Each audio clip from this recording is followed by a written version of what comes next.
Assalamualaikum warahmatullahi wabarakatuh. Perkenalkan, nama saya Rahma Alrinda, kelas Indralaya, program studi pendidikan sejarah, mata kuliah media dan sumber belajar sejarah, Universitas Sriwijaya. Yang terhormat Ibu Dr. L.E. Retno Susanti, M.Hum, dan serta yang saya hormati Bapak Muhammad Reza Pahlevi, MPD. Melalui video ini, saya akan memaparkan materi tentang sejarah perkembangan pendidikan Indonesia pada masa penjajahan Jepang. Nah, baiklah, saya akan jelaskan kenapa di PPT slide pertama itu saya membuat dan meletakkan gambar buku di dalam PPT ini. Karena kan materi saya itu tentang sejarah perkembangan pendidikan Indonesia pada masa penjajahan Jepang. Nah, di buku ada terkaitnya tentang pendidikan. Kenapa? Karena buku itu untuk menjadi sumber informasi wawasan seseorang dalam mencari ilmu berpendidikan.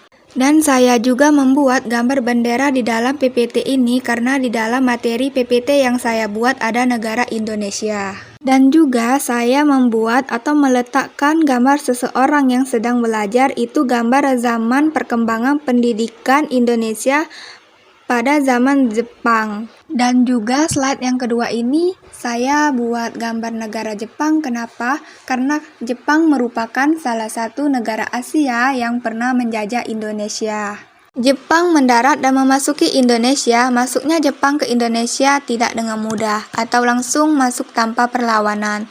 Pengalihan kekuasaan Jepang disambut gembira oleh rakyat Indonesia, sehingga muncul sebuah harapan atau keinginan melepaskan diri dari tali jeratan penjajahan dan keinginan menjadi sebuah negara merdeka. Nah, kenapa saya membuat atau meletakkan gambar tangan memegang bendera Indonesia?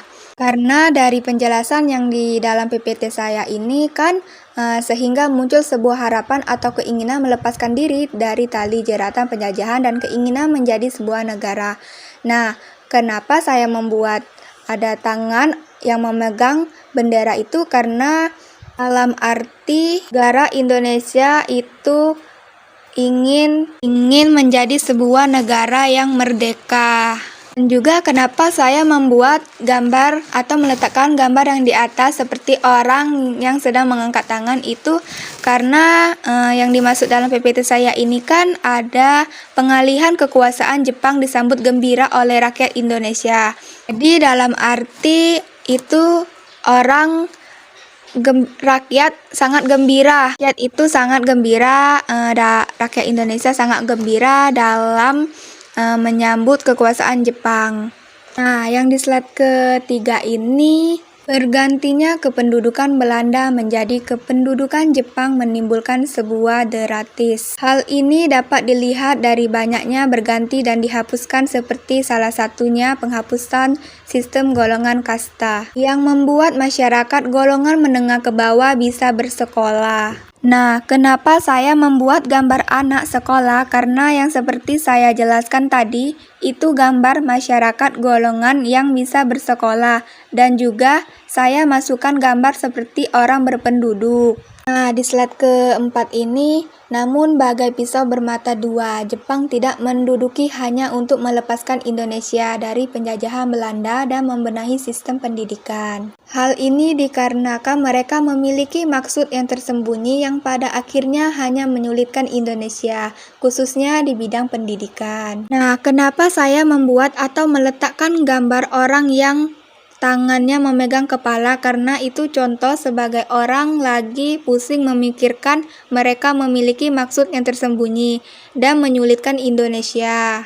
Dan juga saya meletakkan gambar untuk seperti pendidikan itu ya karena Indonesia di bidang pendidikan. Nah, selanjutnya di slide kelima ini ada fungsi pendidikan dibentuk Jepang dan historiografi. Nah, fungsi pendidikan yang dibentuk Jepang terhadap pendidikan di Indonesia yaitu sebagai penyediaan tenaga cuma-cuma, romusha, dan prajurit-prajurit untuk membantu peperangan bagi kepentingan Jepang. Selanjutnya, historiografi ialah yang dilakukan untuk menjelaskan seluruh peristiwa sejarah secara untuk yang mengandung unsur kronologis sebagai ciri khas dalam penelitian sejarah. Nah, selanjutnya di slide ke-6 ini, Jepang menunjukkan bahwa mereka memiliki sebuah cita-cita yang besar, yaitu yang pertama, Jepang pelindung Asia, yang kedua, Jepang cahaya Asia Jepang, yang ketiga, menjadi pemimpin Asia Timur Raya sehingga 3A dengan semboyan. Nah, yang di slide ke-7 ini ada kesimpulan. Kesimpulan dari materi saya ini yaitu sejarah perkembangan pendidikan Indonesia pada masa penjajahan Jepang dimulai sejak menyerahnya Belanda kepada Jepang melalui penyerahan tidak bersyarat. Pada tanggal 8 Maret 1942, pendidikan Indonesia mengalami perubahan sistem yang sangat drastis dari sistem pendidikan yang dibuat oleh Belanda. Pada awalnya, Jepang menutup semua sekolah berbasis Belanda, membuat sekolah-sekolah baru dan merubah serta menetapkan berbagai kebijakan dan peraturan. Selain itu, menghapuskan sistem kasta golongan sehingga rakyat yang berada pada golongan bawah bisa bersekolah. Namun pada akhirnya perubahan dari sistem kebijakan dan peraturan ini malah mempersulit rakyat untuk bisa bersekolah. Tidak hanya rakyat, para guru yang terbiasa menggunakan sistem pendidikan yang dibuat Belanda dibuat bodoh oleh sistem yang baru dan tidak mereka pahami. Selain itu, dampaknya amat terasa, yaitu berkurangnya jumlah sekolah akibat dari penutupan sekolah Belanda yang dilakukan Jepang. Oleh karena itu, tidak dapat dihindari bahwa banyak masyarakat sekarang yang beranggapan bahwa pendidikan Indonesia pada masa penjajahan Jepang sangatlah buruk. Hal ini dikarenakan mereka benar bahwa pada masa penjajahan Jepang, pendidikan Indonesia mengalami penurunan dan sangat buruk, yang dapat dilihat dari hasil pembahasan ini. Jika dilihat dari sisi lain, Jepang juga memberi dampak baik, dampak positif bagi Indonesia. Sekian dan terima kasih. Video PPT yang saya jelaskan ini semoga bisa bermanfaat bagi kita semua. Kurang lebihnya mohon maaf apabila ada kata-kata yang salah. Terima kasih.